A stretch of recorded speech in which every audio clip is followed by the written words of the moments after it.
7월 12일 연중 제15주일 입당송. 저는 의로움으로 당신 얼굴 배웠고 당신 영광 드러날 때 흡족하리이다.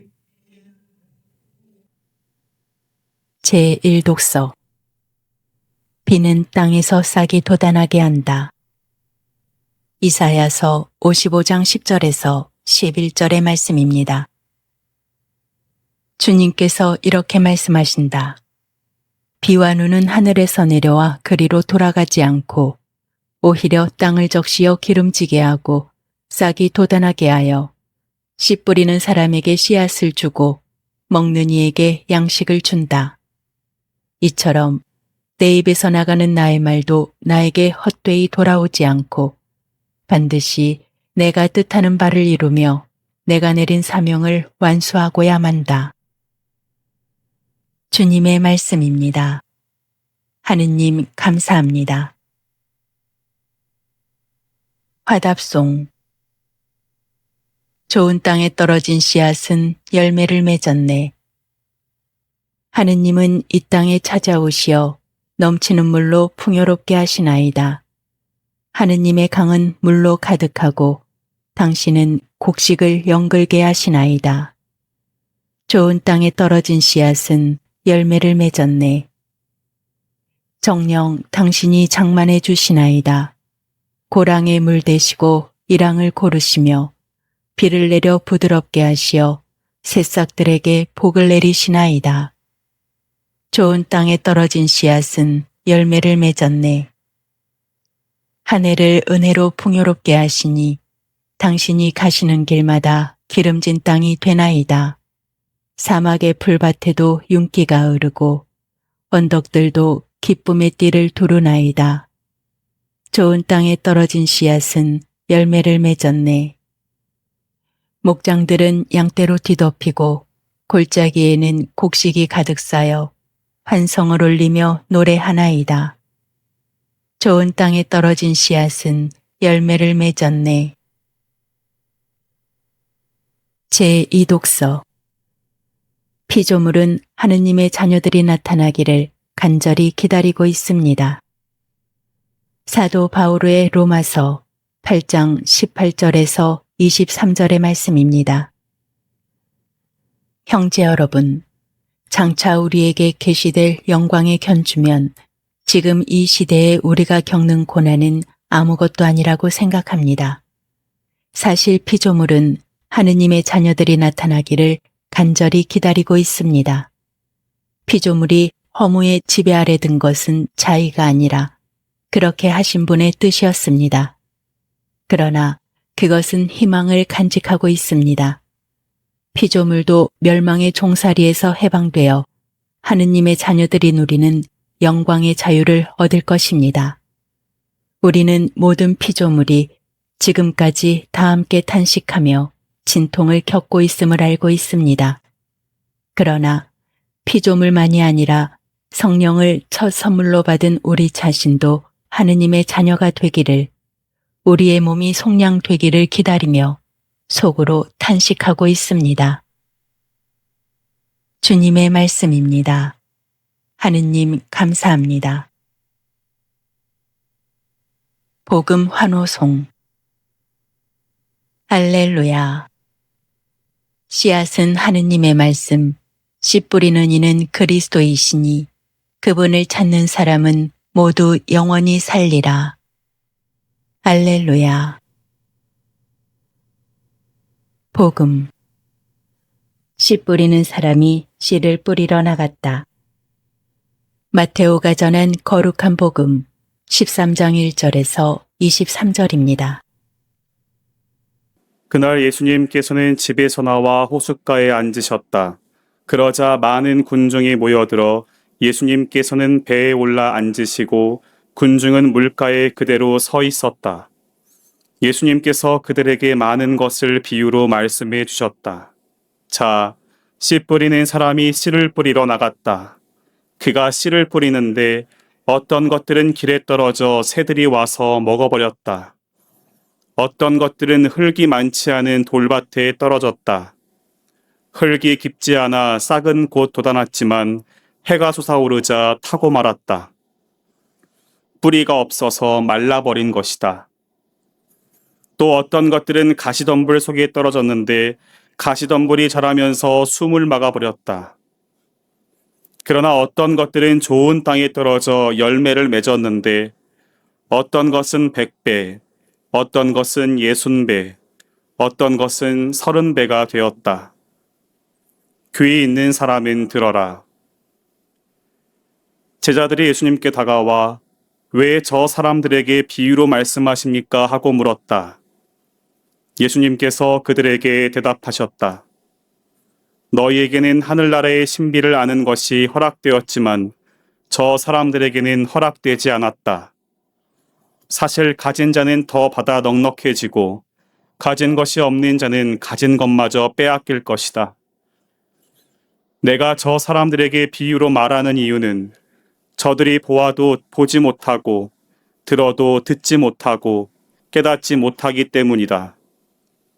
이렇게 하여 이사야의 예언이 저 사람들에게 이루어지는 것이다. 너희는 듣고 또 들어도 깨닫지 못하고 보고 또 보아도 알아보지 못하리라. 저 백성이 마음은 무디고 귀로는 제대로 듣지 못하며 눈은 감았기 때문이다.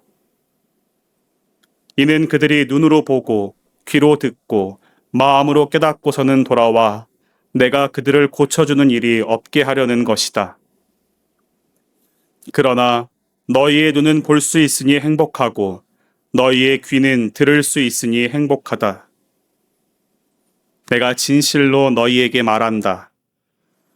많은 예언자와 의인이 너희가 보는 것을 보고자 갈망하였지만 보지 못하였고 너희가 듣는 것을 듣고자 갈망하였지만 듣지 못하였다.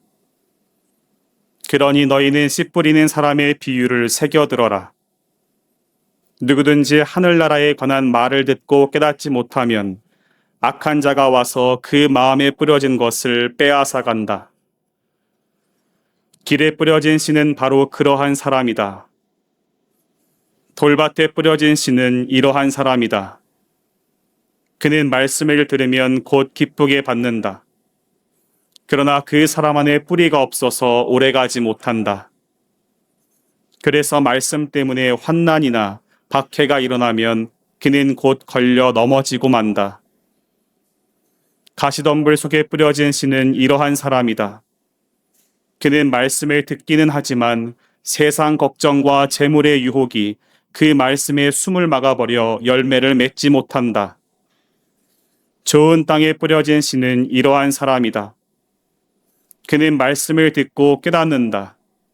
그런 사람은 열매를 맺는데 어떤 사람은 100배, 어떤 사람은 60배, 어떤 사람은 30배를 낸다.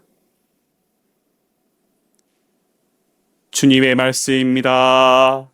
그리스도님 찬미합니다. 전미 예수님, 찬미 예수님. 우리는 살아가면서 종종 조급해집니다. 노력한 만큼 결과가 나타나기를 바라고 기다린 만큼 변화가 보이기를 기대합니다. 그래서 아무런 변화가 없는 것처럼 보이는 시간은 우리를 때때로 불안하게 만듭니다. 기도해도 삶이 그대로인 것 같고 말씀을 들어도 마음이 쉽게 달라지지 않는 것 같으며 오랫동안 신앙생활을 해도 여전히 부족한 자신을 발견할 때가 있습니다. 그러나 가만히 생각해 보면 생명은 원래 서두르지 않습니다. 봄에 심은 씨앗은 하루아침에 열매를 맺지 않습니다. 땅 속에서 먼저 뿌리를 내리고 보이지 않는 곳에서 자라며 긴 시간을 지나 마침내 꽃을 피웁니다. 우리가 보지 못한다고 해서 아무 일도 일어나지 않는 것은 아닙니다. 오히려 가장 중요한 일들은 종종 눈에 보이지 않는 곳에서 이루어집니다. 오늘 말씀은 바로 이 신비를 우리에게 보여줍니다. 제1독서에서 이사야 예언자는 하느님의 말씀을 비와 눈에 비유합니다. 비와 눈이 하늘에서 내려와 그리로 돌아가지 않고 땅을 적시어 싹이 돋게 하고 자라게 하듯이 내 입에서 나가는 말도 나에게 헛되이 돌아오지 않는다. 참으로 아름다운 말씀입니다. 비가 내리는 순간보다 더 중요한 것은 비가 땅 속에서 하는 일입니다. 사람들은 빗줄기를 바라보지만 그 비는 땅 속으로 스며들어 씨앗을 깨웁니다. 겉으로 보기에는 아무 일도 일어나지 않는 것 같지만 보이지 않는 곳에서는 이미 새로운 생명이 시작되고 있습니다. 하느님의 말씀도 이와 같습니다. 말씀은 단순한 정보가 아닙니다. 무엇을 알아야 하는지 알려주는 지식만도 아닙니다. 하느님의 말씀은 생명을 품고 있는 힘입니다. 하느님께서 말씀하시면 그 말씀은 반드시 무언가를 이루어냅니다. 때로는 우리의 생각을 바꾸고, 때로는 굳어진 마음을 움직이며, 때로는 절망 속에서도 다시 일어설 힘을 줍니다. 그러나 그 과정은 되게 조용합니다. 우리는 당장 결과를 보고 싶어 하지만 하느님의 말씀은 우리 안에서 천천히 말하십니다. 마치 씨앗이 땅 속에서 자라듯 말씀도 영혼의 깊은 데에서부터 우리를 변화시킵니다. 그래서 오늘 복음에서 예수님께서는 하느님의 말씀을 씨앗에 비유하십니다. 대개의 씨앗은 작습니다. 손바닥 위에 올려놓으면 너무나 작아서 대수롭지 않게 보입니다. 하지만 그 작은 씨앗 안에는 나무가 들어있고 숲이 들어있고 미래가 들어있습니다. 예수님께서는 이 말씀의 능력을 전혀 의심하지 않으십니다. 오히려 문제는 씨앗이 아니라 땅에 있다고 말씀하십니다. 길가의 땅은 말씀을 받아들이지 못합니다. 돌밭은 말씀을 기쁘게 받아들이지만 뿌리를 내리지 못합니다. 가시덤불은 세상의 걱정과 욕심이 말씀을 자라지 못하게 만듭니다. 우리는 이 말씀을 들으며 자연스럽게 자신을 돌아보게 됩니다. 내 마음은 어떠한가? 나는 말씀을 듣고도 흘려보내고 있지는 않은가? 나는 순간적인 감동에 머물고 있지는 않은가? 나는 세상의 염려와 욕심 때문에 하느님의 목소리를 놓치고 있지는 않은가? 그러나 이 비유는 단순히 반성을 요구하는 말씀으로 끝나지 않습니다. 복음의 중심에는 씨앗을 뿌리시는 분이 계십니다. 주님께서는 길가에도 씨를 뿌리시고 돌밭에도 씨를 뿌리시며 가시덤불 사이에도 씨를 뿌리십니다. 인간적인 계산으로는 이해하기 어려운 모습입니다. 하지만 이것이 바로 하느님의 사랑입니다. 주님께서는 완벽한 사람만 찾아가지 않으십니다. 준비된 사람만 부르지도 않으십니다. 부족한 사람에게도 흔들리는 사람에게도 상처 입은 사람에게도 끊임없이 당신 말씀의 씨앗을 건네십니다.